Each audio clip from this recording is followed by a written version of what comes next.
Welcome back to CMA Telugu. ఈరోజు topic వచ్చేసి మనం హౌస్ ప్రాపర్టీ గురించి మాట్లాడుకుంటున్నామండి. అండ్ మనం ఏదైతే మెటీరియల్ చూస్తున్నామో అది ఇన్స్టిట్యూట్ మెటీరియల్ అండి, మనకు ఐసిఐ వెబ్సైట్లో దొరుకుతుంది.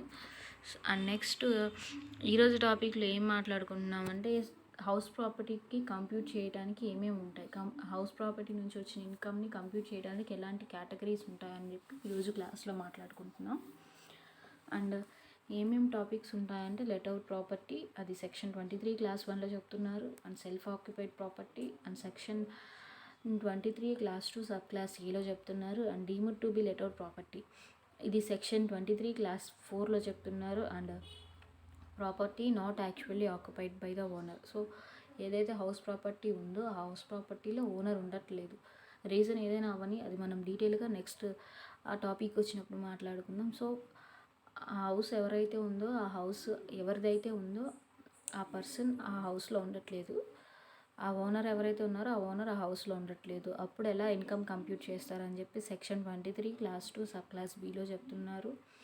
And partly let out and partly self occupied property, so ఏదైతే హౌస్ ఉందో ఆ హౌస్ సగం పోర్షన్ ఏమో హౌస్ ప్రాపర్టీ సెల్ఫ్ ఆక్యుపైడ్ అయ్యారు, అండ్ సగం ప్రాపర్టీ ఏమో లెట్అవుట్ ఇచ్చారు, అంటే సగం రెంట్కి ఇచ్చారు, సగం వాళ్ళే ఉన్నారు.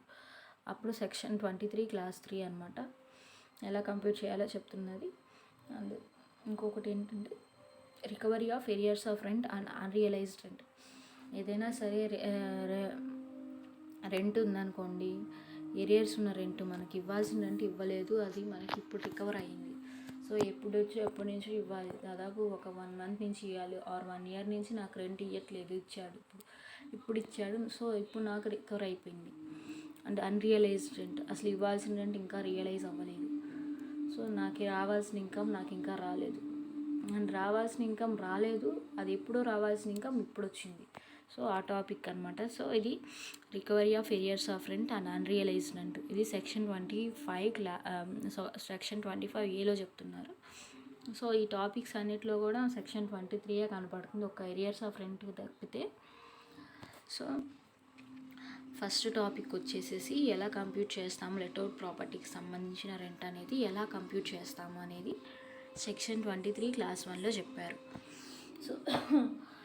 సో ఈ రెంట్ కంప్యూట్ చేయటం ఎలాగా, అంటే ఈ ఇన్కమ్ని ఎలా ట్యాక్సిబుల్ చేస్తామంటే లెట్అవుట్ ప్రాపర్టీ అంటే ఏంటి, ఫస్ట్ ఏదైతే హౌస్ ప్రాపర్టీ ఉందో ఆ హౌస్ ప్రాపర్టీని మనం రెంట్కి ఇచ్చాం, సో అప్పుడు ఏమిటంటే హౌస్ ప్రాపర్టీని ఏమంటామంటే లెట్అవుట్ ప్రాపర్టీ అంటాం, అద్దెకి ఏదైతే ఇచ్చామో ఇల్లు దాన్ని లెట్అవుట్ ప్రాపర్టీ అంటాం. సో దాన్ని ఎలా కంప్యూట్ చేస్తారు అంటే ఎట్ గ్లాన్స్ డీటెయిల్గా చూడండి. So computation of income from house property of dash for the assessment year, so ఇక్కడ డాష్ అంటే ఏంటంటే మిస్టర్ ఎక్స్ అవ్వచ్చు, ఆర్ అనిల్ అవ్వచ్చు, సునీల్ అవ్వచ్చు, అంబానీ అవ్వచ్చు, ఎవరైనా అవ్వచ్చు, సో ఐసిసి యొక్క పేరు అక్కడ పెట్టాలండి. So computation of income from house property of Anil for the assessment year 2021, or ఏదైతే అసెస్మెంట్ ఇయర్ ఉంటుందో ఆ ఇయర్ పెట్టొచ్చండి. సో ఎలా కంప్యూట్ చేస్తామంటే gross annual value less municipal tax చేస్తే కనుక మనకు ఏదైతే వాల్యూ వస్తుంది అంటే మన gross annual value, so annual value అంటే పేరులోనే ఉంది కదా, పర్ ఇయర్కి ఎంతైతే హౌస్ ప్రాపర్టీకి సంబంధించిన వాల్యూ ఉంటుంది గ్రాస్ వాల్యూలోంచి మనం పే చేయాల్సిన మున్సిపాలిటీ ట్యాక్స్, సో ఇయర్లీ కొంత ట్యాక్స్ అనేది మన హౌస్ ప్రాపర్టీ మీద మున్సిపల్ ట్యాక్స్ పే చేస్తూ ఉంటాము, సో గ్రాస్ యాన్యువల్ వాల్యూలోంచి మనం మున్సిపల్ ట్యాక్స్ రెడ్యూస్ చేస్తామన్నమాట. అప్పుడు ఏదైతే వాల్యూ వస్తుందో ఆ వాల్యూని గ్రాస్లోంచి ఏదైనా సంథింగ్ తీసేసామనుకున్న మనకి ఏదో వస్తుంది, నెట్ వాల్యూ వస్తుంది, సో ఇక్కడ కూడా అంతే, సో నెట్ యాన్యువల్ వాల్యూ అనమాట.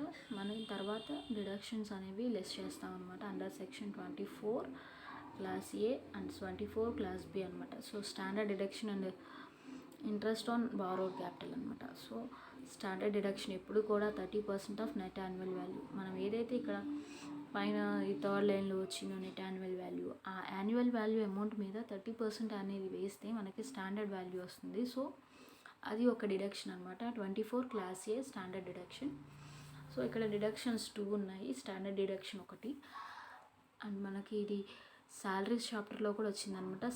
స్టాండర్డ్ డిడక్షన్ ఉంటుంది అండ్ మామూలుగా ప్రొఫెషనల్ ట్యాక్స్ ఇవన్నీ కూడా డిడక్షన్స్లో వచ్చినాయి. ఇక్కడ డిడక్షన్స్లో ఏమేమి వచ్చినాయి అంటే 30% ఆఫ్ నెట్ యాన్యువల్ వాల్యూ అనేది ఒక డిడక్షన్ వచ్చింది. And borrowed capital, interest on borrowed capital, మనం ఏదైతే లోన్ తీసుకున్నామో, ఏదైతే ఒక పర్సన్ నుంచి మన హౌస్ ప్రాపర్టీ కట్టడం కోసం ఏదైనా లోన్ కానీ ఏదైనా క్యాపిటల్ కానీ అప్పుగా తీసుకున్నాం అనుకోండి, దాని మీద పే చేయాల్సిన ఇంట్రెస్ట్ అనమాట. సో అది కూడా ఒక డిడక్షన్ లాగా ఇస్తున్నారనమాట. So interest on borrowed capital less చేయాలి and standard deduction at the rate of 30% అనేది లెస్ చేయాలన్నమాట. రెండు లెస్ చేస్తే ఏదైతే వస్తుందో అదే ఇన్కమ్ ఫ్రమ్ హౌస్ ప్రాపర్టీ అవుతుంది. సో ఈ లెట్అవుట్ ప్రాపర్టీకి సంబంధించిన ఇన్కమ్ ఏదైతే ఉంటుందో అది చివరి వచ్చిన ఇన్కమ్ ఫ్రమ్ హౌస్ ప్రాపర్టీ అనమాట. సో ఈ రెండుకి ఇచ్చిన హౌస్ ప్రాపర్టీ మీద ఏం ఇన్కమ్ వచ్చింది అనేది ఇలా చేస్తారనమాట. ఆ హౌస్ ప్రాపర్టీకి సంబంధించిన గ్రాస్ యాన్యువల్ వాల్యూలోంచి ఏదైనా మున్సిపల్ ట్యాక్స్ పే చేసి ఉంటే ఆ ట్యాక్స్ని లెస్ చేస్తాము. అండ్ మనకి ఏదైతే వాల్యూ వస్తుందో దాని నెట్ యాన్యువల్ వాల్యూ వస్తుంది. ఆ లెట్అవుట్ హౌస్ ప్రాపర్టీకి సంబంధించి నెట్ యాన్యువల్ వాల్యూ వస్తుంది. అండ్ ఈ నెట్ యాన్యువల్ వాల్యూలోంచి మనకి ఏదైతే ఫెసిలిటీ ఆర్ ఏదైతే డిడక్షన్స్ ఇచ్చారో వాటిని లెస్ చేస్తామన్నమాట. అండ్ మనకి జనరల్గా స్టాండర్డ్ డిడక్షన్ 30% ఉంది. అంటే మనకి ఇంట్రెస్ట్ ఆన్ క్యాపిటల్ ఉన్నా లేకపోయినా సరే మనకి ఇప్పుడు 100 రూపీస్ నెట్ యాన్యువల్ వాల్యూ అనుకోండి, 30 రూపీస్ అనేది మనకి డిడక్షన్గా పోతుంది. అండ్ మిగతా 70 రూపీస్ మాత్రమే మనం ట్యాక్స్ పే చేయాల్సి వస్తుంది అనమాట. అదే ట్యాక్స్ఫుల్ ఇన్కమ్ అవుతుంది, ఇన్కమ్ ఫ్రమ్ హౌస్ ప్రాపర్టీ అవుతుంది. సో ఒకవేళ ఇంట్రెస్ట్ ఆన్ బారోడ్ క్యాపిటల్ ఉంటే దాన్ని కూడా లెస్ చేయాలన్నమాట. సో ఇన్ డీటెయిల్గా గ్రాస్ యాన్యువల్ వాల్యూ అంటే ఏంటనేది చూద్దాం. So gross annual value normally income tax is charged on income. So ఇక్కడ ఏం చెప్పారు, మామూలుగా అయితే ఇన్కమ్ ట్యాక్స్ అనేది ఇన్కమ్ మీద పే చేస్తారని చెప్తున్నారు. But under the head income from house properties tax is not charged on rent earned by the house property. So ఇక్కడ ఏం చెప్తున్నారు, మామూలు ఇన్కమ్ ట్యాక్స్ ప్రకారం అయితే ఇన్కమ్ మీద ట్యాక్స్ పే చేస్తే ఇన్కమ్ ట్యాక్స్ అవుతుందని చెప్పారు. ఆర్ ఇన్కమ్ ట్యాక్స్ అనేది ఇన్కమ్ మీద ట్యాక్స్ పే చేస్తారు అని చెప్తున్నారు. ఇన్కమ్ మీద ఛార్జ్ చేస్తారని చెప్తున్నారు. కానీ హౌస్ ప్రాపర్టీ కేసు కిందకు వచ్చేసరికి ఇక్కడ హౌస్ ప్రాపర్టీకి సంబంధించిన రెంట్ మీద ఇన్కమ్ పే చేయరు. ఆర్ ఈ హౌస్ ప్రాపర్టీ మీద ఏదైతే ఇన్కమ్ వచ్చిందో ఆ ఇన్కమ్ మీద ట్యాక్స్ పే చేయరు. ఇక్కడ హౌస్ ప్రాపర్టీకి ఇన్కమ్ ఏంటి, రెంట్. ఎవరికైనా రెంట్కి ఇస్తే మనకి ఇన్కమ్ వస్తుంది, అంటే మన రెంట్ మనకు వస్తుంది, దాన్ని ఇన్కమ్ అంటాం. సో ఈ ఇన్కమ్ ట్యాక్స్ ప్రకారం హౌస్ ప్రాపర్టీ విషయంలో మాత్రం హౌస్ ప్రాపర్టీకి వచ్చిన రెంట్ ఆర్ హౌస్ ప్రాపర్టీకి వచ్చిన ఇన్కమ్ మీద ట్యాక్స్ పే చేయమంట. But on the inherent earning capacity of the house property. So house property యొక్క ఎర్నింగ్ కెపాసిటీ మీద ట్యాక్స్ పే చేస్తారంట. హౌస్ ప్రాపర్టీ మీద ఉన్న రెంట్ మీద ట్యాక్స్ పే చేయరంట. So normally income tax is charged on income, but under the head income from house property tax is not charged on rent earned by the house property, but on inherent earning capacity of house property. So ఆ house ప్రాపర్టీకి ఎంతైతే earning capacity ఉందో ఆ capacity మీద మనం tax pay చేయాలంట, tax charge చేయాలంట. అంతేకాని హౌస్ ప్రాపర్టీకి రెంట్ వస్తుంది, సో ఆ రెంటే ఇన్కమ్ అని చెప్పి ఆ ఇన్కమ్ మీద ట్యాక్స్ అనేది ఛార్జ్ చేయమంట. Such earning capacity is termed as annual value. So ఈ ఎర్నింగ్ కెపాసిటీని ఏమంటాము అంటే యాన్యువల్ వాల్యూ అంటాం. Annual value is determined considering the following factors. So annual value అనేది ఈ ఫాలోయింగ్ ఫ్యాక్టర్స్ని బేస్ చేసుకొని మనం డిటర్మైన్ చేస్తామంట. సో మామూలుగా అయితే ఈ యాన్యువల్ వాల్యూలో మనకి ఏమేమి వస్తాయంటే మున్సిపల్ వాల్యూ వస్తుంది, ఫెయిర్ రెంట్ వస్తుంది, ఎక్స్పెక్టెడ్ రెంట్ వస్తుంది, యాక్చువల్ రెంట్ వస్తుంది, అండ్ ఏరియర్స్ ఆఫ్ రెంట్ వస్తుంది. ఇవన్నీ వస్తాయి అన్నమాట. సో డీటెయిల్గా చూద్దాము అసలు ఈ యాన్యువల్ వాల్యూ అనేది ఎలా క్యాలిక్యులేట్ చేస్తామనేది. సో మనం ఫస్ట్ ఇక్కడ డీటెయిల్గా ఈ కొన్ని డెఫినేషన్స్ చూద్దాము, తర్వాత ఈ యాన్యువల్ వాల్యూ అనేది ఎలా క్యాలిక్యులేట్ చేస్తారో చూద్దాం. సో ఇక్కడ యాక్చువల్ రెంట్ రిసీవబుల్, సో అంటే ఏఆర్ఆర్. సో యాక్చువల్గా మనకి ఎంత రెంట్ రావాల్సి ఉంది, ARR actual rent receivable. Any sum receivable as a rent of house property for the previous year is an evidence for determining the earning capacity of house or earning capacity of building. So ఇక్కడ ఏం చెప్పారు, house property మీద ఉన్న rent మీద tax pay చేయరు, house property యొక్క earning capacity మీద మనం ట్యాక్స్ పే చేస్తామని చెప్పారు. సో ఈ earning capacity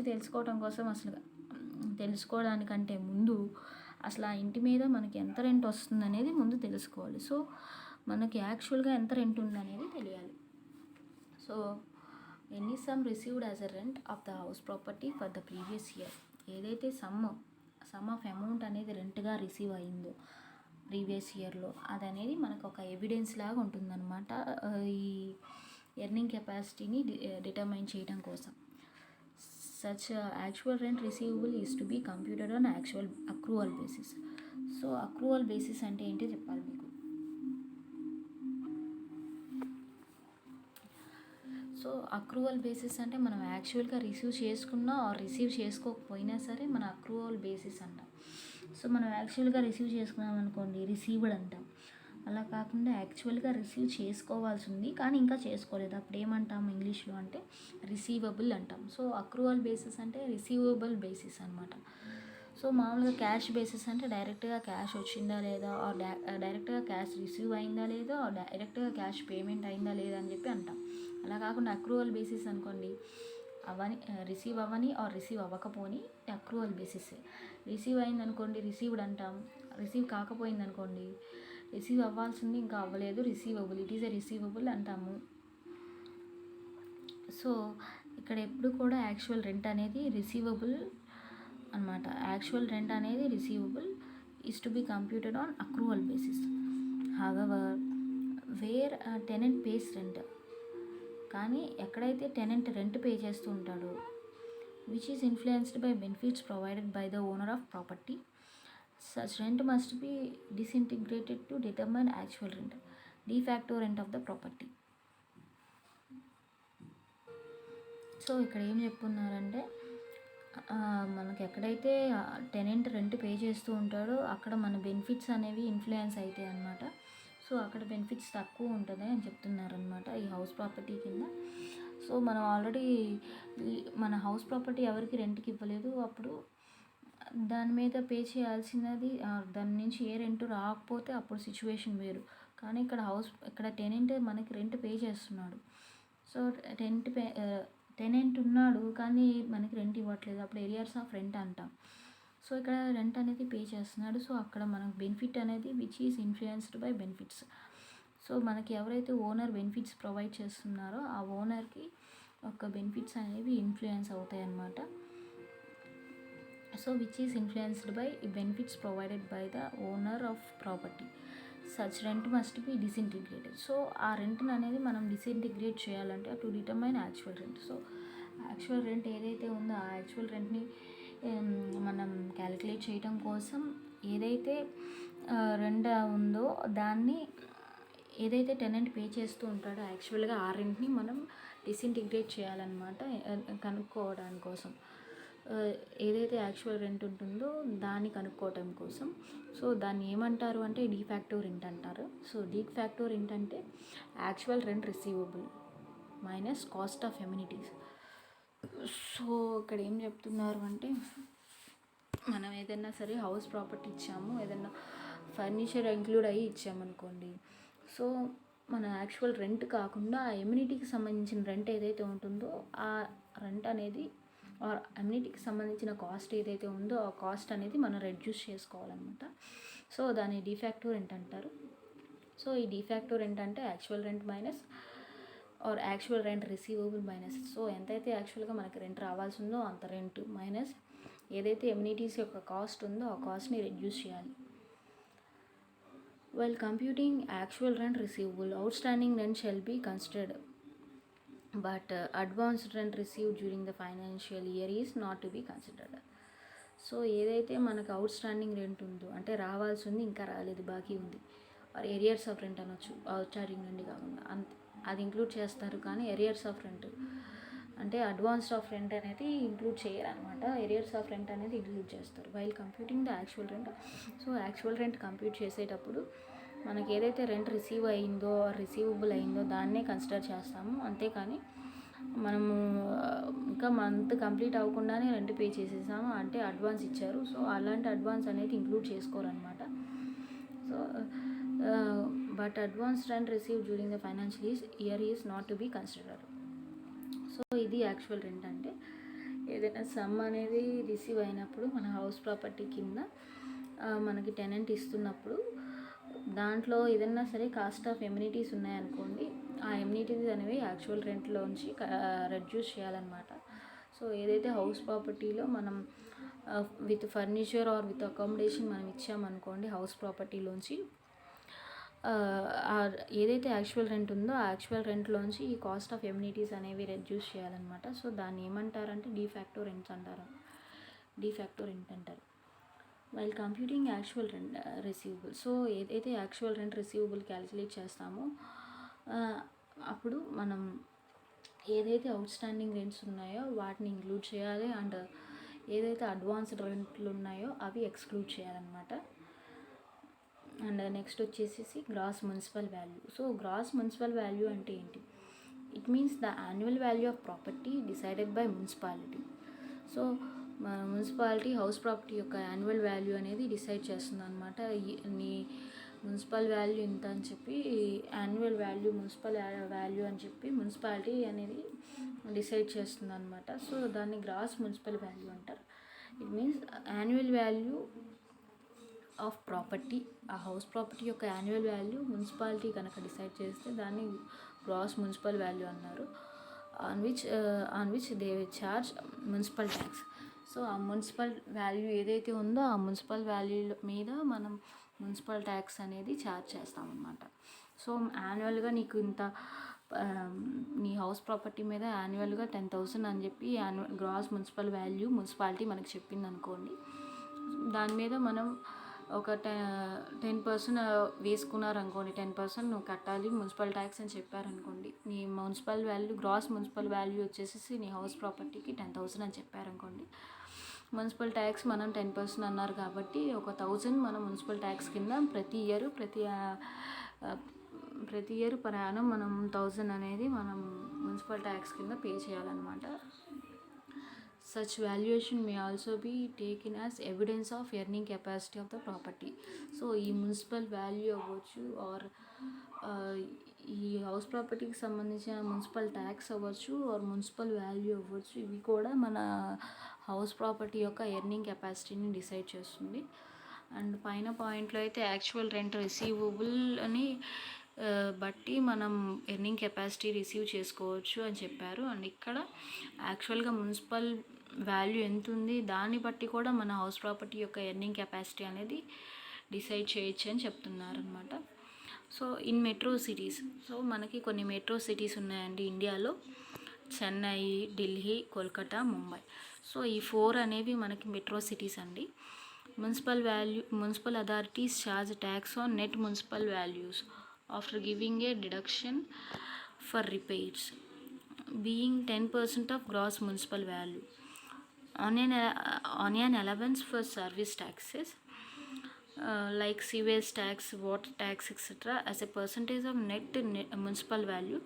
Hence the relation between gross municipal value and net municipal value can be calculated as under. So మనకి ఏం చెప్పారు అంటే, మనకి మామూలుగా మెట్రో సిటీస్లో ఏం చెప్పారు, మెట్రో సిటీస్కి ఒక బెనిఫిట్ ఇచ్చారు అండి. వాళ్ళు మనం ఏదైతే హౌస్ ప్రాపర్టీకి సంబంధించి గ్రాస్ మున్సిపల్ వాల్యూ ఉందో దాంట్లోంచి 10% గ్రాస్ మున్సిపల్ వాల్యూ మనం లెస్ చేయొచ్చు అని చెప్పారనమాట. సో మనకి ఇప్పుడు 10,000 అనేది మనకి గ్రాస్ మున్సిపల్ వాల్యూ ఉందనుకోండి, దాంట్లోంచి 1,000 అనేది అంటే 10% ఆఫ్ 10,000ని మనం లెస్ చేయాలన్నమాట ఒక మెట్రో సిటీస్లో. అంటే ఢిల్లీ, చెన్నై, కోల్కతా, ముంబై ఈ 4 ప్లేసెస్లో మనం ఇలా చేయాలన్నమాట మున్సిపల్ వాల్యూని ఫైండ్ అవుట్ చేసేటప్పుడు. సో అప్పుడు నెట్ మున్సిపల్ వాల్యూ అవుతుంది. అలా కాకుండా నాన్ మెట్రో సిటీస్ అయితే దాంట్లో 10% ఏం రెడ్యూస్ చేసే అవసరం లేదు. ఫుల్గా ఏదైతే నెట్ మున్సిపల్ వాల్యూ వస్తుందో ఆ నెట్ మున్సిపల్ వాల్యూ మనకి గ్రాస్ మున్సిపల్ వాల్యూ అవుతుంది. సో ఇక్కడ మున్సిపల్ వాల్యూ అంటే ఏం చెప్పారు అంటే, ఏదైతే వాల్యూ హౌస్ ప్రాపర్టీ మీద మున్సిపాలిటీ డిసైడ్ చేస్తుందో దాన్నే మున్సిపల్ వాల్యూ అన్నారు. అండ్ మున్సిపల్ వాల్యూ మీద మనం ప్రతి ఇయర్ మనం మున్సిపల్ ట్యాక్స్ అనేది పే చేయాలి. అండ్ మెట్రో సిటీస్కి వచ్చేసరికి మున్సిపల్ వాల్యూలోంచి ఒక 10% ఆఫ్ మున్సిపల్ వాల్యూ అనేది లెస్ చేస్తే మనకి నెట్ మున్సిపల్ వాల్యూ వస్తుంది. అలా కాకుండా other than non metro cities అనుకోండి, అంటే నార్మల్ సిటీస్ అనుకోండి, ఢిల్లీ కాదు, చెన్నై కాదు, ముంబై, కోల్కతా కాదు, వేరే అదర్ హైదరాబాద్ అనుకోండి, ఆర్ వేరే అదర్ స్టేట్స్ ఆర్ వేరే అదర్ సిటీస్ అనుకోండి, ఏదైతే గ్రాస్ మున్సిపల్ వాల్యూ వస్తుందో అదే నెట్ మున్సిపల్ వాల్యూ అవుతుంది. And next fair rent or notional rent of property. So fair రెంట్ని మనం నోషనల్ రెంట్ అని కూడా అంటామండి. హౌస్ ప్రాపర్టీ యొక్క fair rent or notional rent అంటే ఏమిటి అంటే means rent fetched by similar property in same or similar locality. Though two properties might not be exactly similar, still it is an indicator of rent reasonably expected from the property. So ఇప్పుడు ఏంటంటే నేను ఒక సిటీలో ఉన్నాను. So ఈ సిటీలో నాకు house property ఉంది. సో ఇలాంటి హౌస్ ప్రాపర్టీ వేరే అదర్ సిటీలో ఉంటే సిమిలర్ ఇలాంటి సిటీయే వేరే సిటీ ఉందనుకోండి. సో సేమ్ ఇలాంటి సిటీలోనే ఇలాంటి ప్రాపర్టీ ఉంటే దాని వాల్యూ ఎంత. సో సిమిలర్ స్టేట్లో అండ్ సిమిలర్ ప్రాపర్టీ కనుక ఉంటే దాని వాల్యూ ఎంతైతే ఉంటుందో దాని వాల్యూనే ఫెయిర్ రెంట్ అంటారు అనమాట. So fair or notional rent of property means rent fetched by a similar property in the same or similar locality. So though two properties might not be exactly similar. So ఏంటంటే ఈ property ఆ property ఎగ్జాక్ట్గా similar కాదు, కానీ కొంతవరకు అయితే similar. And city కూడా కొంతవరకు అయితే అక్కడ హైదరాబాద్ ఎలాగో ఇక్కడ చెన్నై ఎలాగా అది సిటీయా ఇది సిటీయా, అక్కడ హౌస్ ఉంది ఇక్కడ హౌస్ ఉంది. సో అక్కడ హౌస్ ఉంటే ఎంత వాల్యూ ఉంటుంది ఇదే ఇంటికి. సో ఇలా కంపేర్ చేస్తారనమాట ఇలా ఫెయిర్ రెంట్ కంప్యూట్ చేసేటప్పుడు. సో వాటి ఎగ్జాక్ట్ వాల్యూ ఈక్వల్ కాకపోయినా సరే మామూలుగా ఇలా నార్మల్గా చేస్తారనమాట.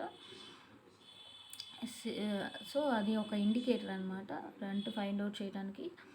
And inflated or deflated rent due to emergency relationship and such other conditions need to be adjusted to determine fair rent. So మనకి హౌస్ ప్రాపర్టీ అనేది కొన్ని ఎమర్జెన్సీ సిచ్యువేషన్స్లో మనం అమ్మేసామనుకోండి. సో ఏది అమౌంట్ లేదు మన దగ్గర ఆపరేషన్ కానీ ట్రీట్మెంట్కి కానీ. సో ఇలాంటి సిచ్యువేషన్స్లో మన ఏదైనా ఎమర్జెన్సీ సిచ్యువేషన్లో హౌస్ ప్రాపర్టీ అనేది మనం తక్కువ వాల్యూకైనా అమ్ముకోవచ్చు ఆర్ ఎక్కువ వాల్యూకైనా సరే సేల్ చేయొచ్చు అనమాట. సో ఇన్ఫ్లేషన్ వచ్చినప్పుడు కానీ ఆర్ డిఫ్లేషన్ వచ్చినప్పుడు కానీ మనం మన వాల్యూని అమ్మేసాం ఆర్ ఏదైనా రిలేషన్షిప్స్ వల్ల మన హౌస్ ప్రాపర్టీని సేల్ చేసేసాం అనుకోండి. సిమిలర్ రెంట్ కనుక్కోవడం కోసం ఏం చేసాం, మా హౌస్ ప్రాపర్టీ ఇప్పుడు సమ్ రిలేషన్స్కి వచ్చేసరికి మన డివర్స్ అయిపోతే తన వైఫ్కి ఈ హౌస్ ప్రాపర్టీ అనేది ఇంత portion or full house property ఇచ్చేసేసారనుకోండి. సో ఈ హౌస్ ప్రాపర్టీ యొక్క వాల్యూ ఆర్ ఈ హౌస్ ప్రాపర్టీ యొక్క ఫెయిర్ రెంట్ అంటే ఎంత కనుక్కోవాలి అంటే తనకేమో ఫ్రీగా ఇచ్చేసేసారు డైవర్స్ అగ్రిమెంట్ కింద, కానీ దాని వాల్యూ ఎంత కనుక్కోవాలంటే ఇలాంటి స్టేట్లోనే ఇలాంటి ఇల్లు ఉంటే ఎంత వాల్యూ అయితే ఉంటుందో అంతే వాల్యూని మనం ఫెయిర్ రెంట్గా ఆర్ నోషనల్ రెంట్గా తీసుకుంటాం. సో ఎగ్జాక్ట్గా ఇదే ఇల్లు ఇదే సిటీ అవ్వాల్సిన అవసరం లేదు, but similar area or similar property అయినా చాలు. సో దాన్ని మనం fair rent or notional rent లాగా ట్రీట్ చేస్తాం అన్నమాట. సో